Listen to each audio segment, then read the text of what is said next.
diyeceğim koynak. Ya gayda sen koytun. Ya evrul ya da yükün. Ya da bir şey olsun.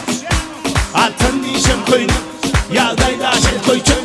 Ya evrul ya da yükün. Ya da bir şey olsun. Altın diyeceğim koynak. Ya gayda sen koytun. Ya evrul ya da yükün. Ya da bir şey olsun. Biz para var tutuş. Varda madalın ağrı tutuş. Ay kendi bizemle barkaş. O baka bataş. Görene maşin notu tuşun içine kalaydın kortuşu. Açar olmaz adamın otlanışı. Açar olmaz adamın otlanışı. Yanımdaki adamın yan bakışı. Ciğer yan kapanya bak kapşı. Üstüne sosyetin kopyala. Benimle doktunu yok mu ne? Kellene bakın yardımına.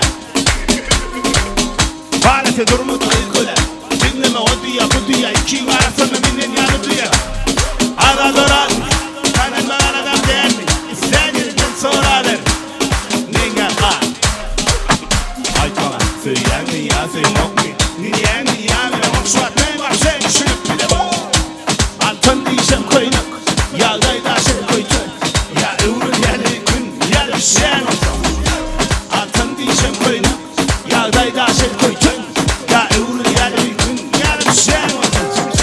Seni yok kan men badım. Men adat der men mari. Bilmeyen yok men adım. Seni diyenler gen adım. Açayaz. Benim hareketim kaytalan yok style. Taşı tıvırdın diyenin diye daşa. Hey bilmem şartı.